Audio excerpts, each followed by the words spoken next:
लेकिन मुझे यकीन था कि वो जरूर रुपोश हो गया होगा। एक और बात भी मुझे मुसलसल परेशान किए हुए थी। इन लोगों को अभी मेरे साबिका रिकॉर्ड का इल्म नहीं हुआ था। उन्हें बिल्कुल इल्म नहीं हो सका था कि मैं वही कमांडो हूँ जिसने भोपाल लाइन पर असलहे से भरी हुई फौजी ट्रेन और द्वारका फोर्ट का फौजी गोला बारूद का जखीरा उड़ाया था, और राजस्थान के एटमी सेंटर में भी मैंने ही धमाका किया था। ये मेरी खुशकिस्मती थी। लक्ष्मी दयाल ने मुझे दिल्ली पुलिस के हवाले करने के बजाय रातों रात अमृतसर की जेल में रवाना कर दिया था। इसकी वजह मुझे बाद में मालूम हुई, और वो ये थी कि दुग्गल सिंह लक्ष्मी दयाल का दोस्त था, और वो चाहता था कि अमृतसर जेल में मुझे टॉर्चर करके मुझसे दूसरे पाकिस्तानी जासूसों के बारे में मालूमात हासिल की जाएं। अगर वो मुझे दिल्ली पुलिस के हवाले कर देता तो ऐन मुमकिन था कि मेरा साबिका गुजरात का रिकॉर्ड भी पहुंच जाता, और फिर मुझे मिलिट्री इंटेलिजेंस के हवाले कर दिया जाता, और इंडिया की मिलिट्री इंटेलिजेंस के हाथों मेरा जिंदा बचना मुश्किल था। मैंने गुल खान के बारे में दुग्गल सिंह सुपरिटेंडेंट अमृतसर जेल के सवाल का जवाब देते हुए कहा, वो मेरा साथी नहीं है। मैं उसके आगे अपने आप को हिंदू जाहिर करके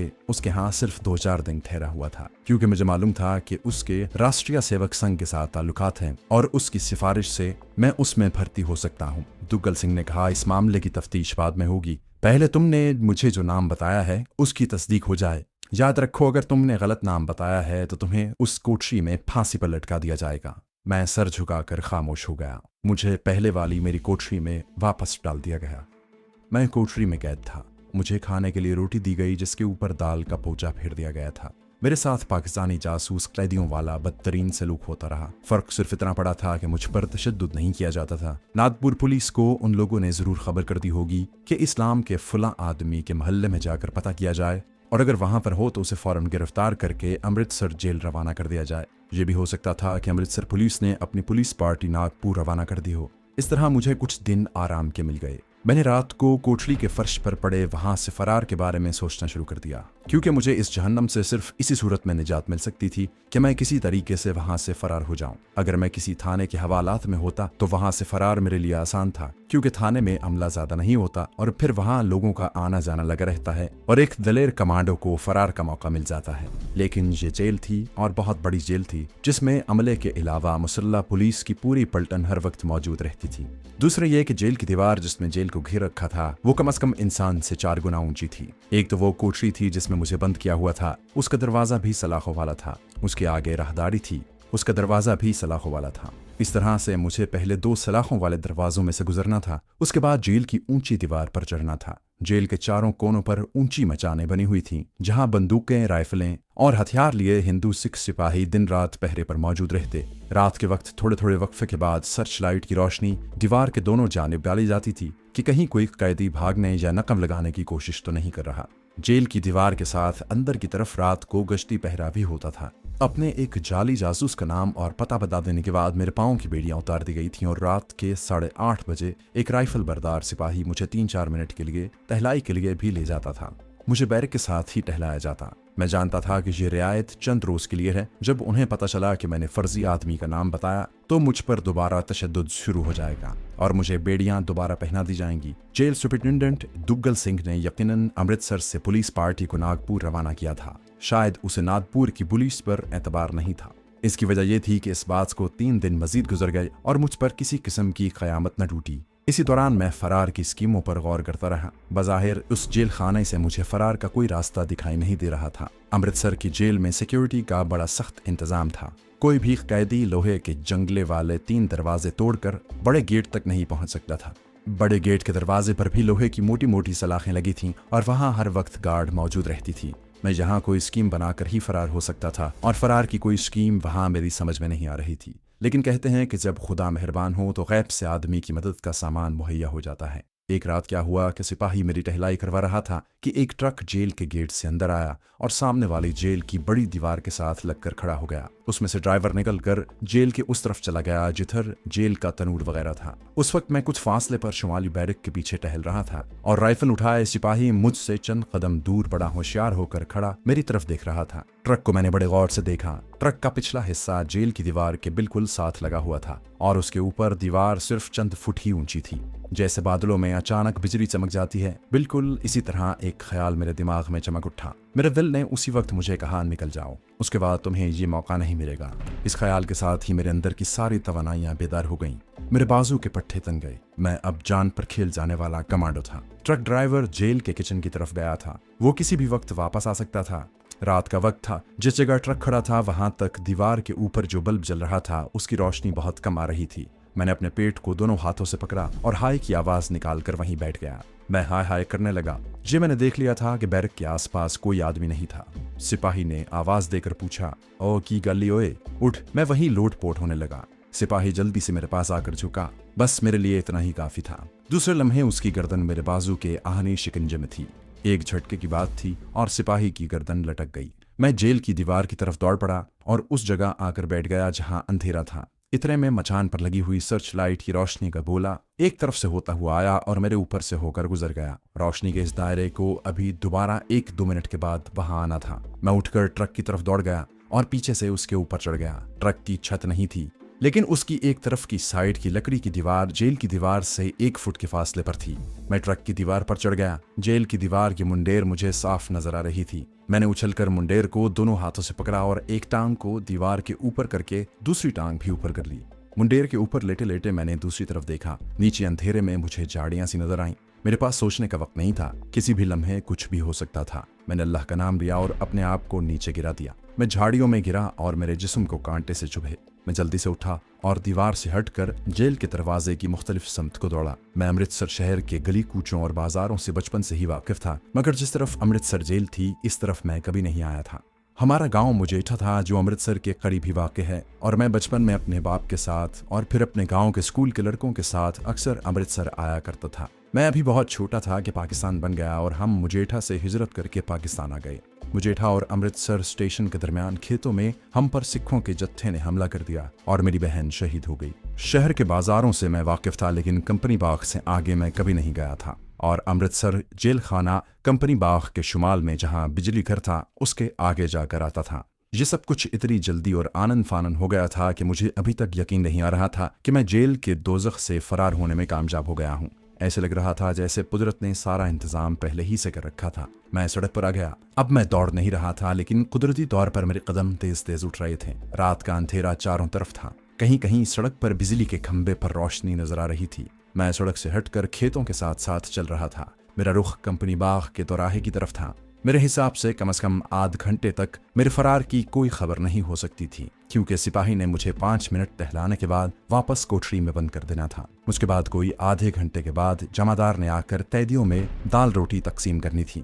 मेरे पास बमुश्किल आधा घंटा था। इस आधे घंटे के अंदर अंदर मुझे अमृतसर शहर से बाहर निकल जाना था। इसकी एक ही सूरत थी कि मैं कंपनी बाग में से होकर मुजेठा रोड की तरफ पड़ जाऊं, क्योंकि वो ऐसा इलाका था जिसको मैं रात के अंधेरे में भी पहचान सकता था। मुझे मुजेठा में अपने गांव से जुदा होते कई साल गुजर चुके थे और हमारे मुल्कों में इतने जल्द शहरों में तब्दीली नहीं आया करती। पुरानी चीजें अपनी जगहों पर जूं की तूं मौजूद रहा करती हैं, लेकिन मैं मुजेठा गांव में रुकना नहीं चाहता था। ये पहले भी सिखों का गांव था और अब तो वहां पाकिस्तान के इलाकों से भी सिख आकर आबाद हो गए थे। मैं चाहता था कि मुजेठा गांव के करीब से जो सड़क आगे जालंधर लुधियाने वाली रेलवे लाइन की तरफ जाती है उस तरफ निकल जाऊं। मैं तेज तेज चलता कंपनी बाग वाले दोराहे से गुजरकर कंपनी बाग में दाखिल हो गया। मेरा हुलिया भी खराब था। मैली जैकेट, मैली कमीज और मैली फटी पुरानी पतलून और पाँव में जूता। जूते की हालत खराब नहीं थी, इसलिए चलने में मुझे कोई दिक्कत पेश नहीं आ रही थी। अमृतसर की जेल में मुझ पर काफी तशद्दुद हुआ था और काफी मारा पीटा गया था, मगर मेरे जिस्म की तवानाई फिर से बहाल हो गई थी। ये फिक्र जरूर था कि कहीं दोबारा न पकड़ा जाऊं। मैं अभी तक खतरे के मकाम से दूर नहीं हुआ था।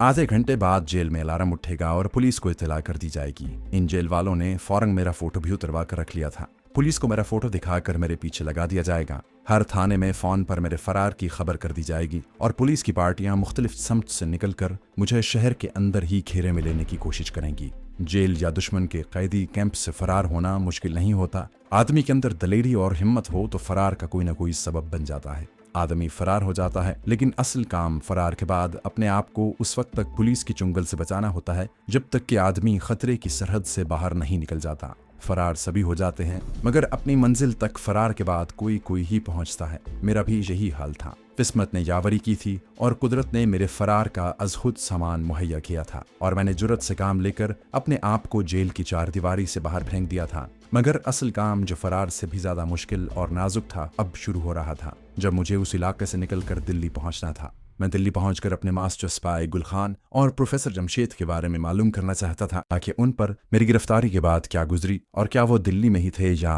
वहां से किस तरफ रूपोश हो गए थे।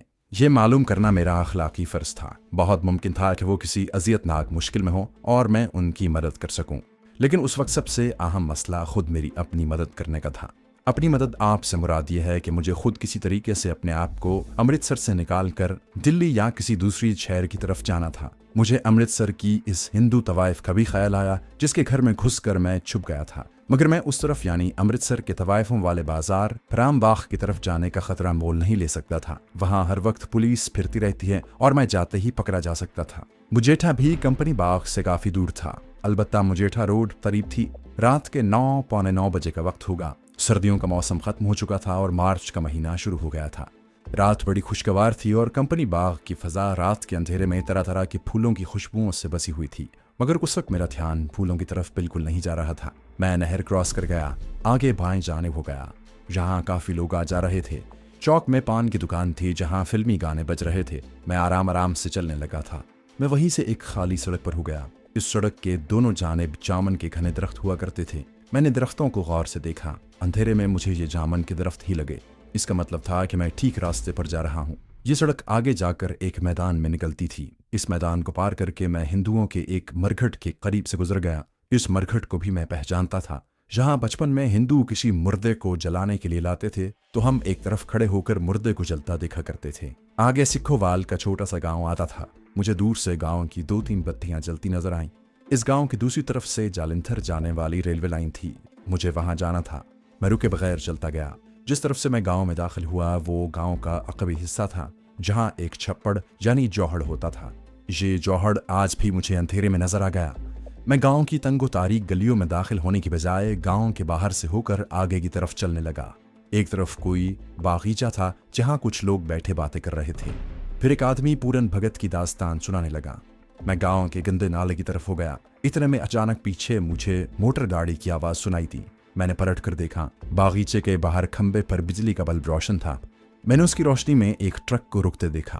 ट्रक के रुकते ही उसमें से वर्दीपोश पुलिस के सिपाही छलांगे लगाकर उतरे और किसी ने बागीचे में बैठे लोगों के मुखातिब करके ऊंची आवाज में कहा, खबरदार, जहां बैठे हो बैठे रहो। फिर सिपाहियों को हुक्म दिया, पिंड की नाकाबंदी कर लो, भाग के जाओ। मैं एक बार तो सुन होके रह गया। फिर जल्दी से नाले के पुल पर से गुजरकर गांव की एक तंग गली में घुस गया। किसी सिपाही ने पीछे से आवाज दी, ठहर जाओ, तू कौन है? मैंने गली में बेतहाशा भागना शुरू कर दिया। मेरे जेल से फरार होने का पता चल गया था और पुलिस ने मेरी तलाश में उस गांव की नाकाबंदी कर ली थी और अब वो घर घर तलाशी लेने वाली थी और मेरा पकड़ा जाना यकीनी था। गांव की गलियां ज्यादा लंबी नहीं होती। मैं चंद कदम ही भागा था कि आगे दीवार आ गई। ये अंधेरे में मुझे दीवार लगी, मगर ये एक मकान था जिसका दरवाजा खुला हुआ था और अंदर से किसी आदमी के भजन गाने की आवाज आ रही थी। वो बगैर सांस के पढ़ने के अंदाज में गा रहा था, मगर मेरे सामने और कोई रास्ता नहीं था। पुलिस के आदमी गली तक आ गए थे। मुझे उनकी आवाजें सुनाई दे रही थीं। मैंने दिल में सोचा, अब जो होगा देखा जाएगा। मैं मकान में दाखिल हो गया। मेरा ख्याल था कि कोई ना कोई सीढ़ी मकान की छत पर जाती होगी। मैं छत पर चला जाऊंगा और वहां से दूसरी तरफ कूदकर रात के अंधेरे में भाग जाऊंगा। लेकिन दरवाजे के अंदर एक तंग ड्योढ़ी थी। ड्योढ़ी के आगे एक और दरवाजा था जो बंद था। भजन गाने की आवाज उसी दरवाजे के पीछे से आ रही थी। इतने में मुझे पुलिस के आदमियों के कदमों की आवाज सुनाई दी। पुलिस मेरी तलाश में गली में आ गई थी। शायद किसी सिपाही ने मुझे गली में दौड़कर दाखिल होते देख लिया था। मेरे पीछे भी मौत थी और आगे भी।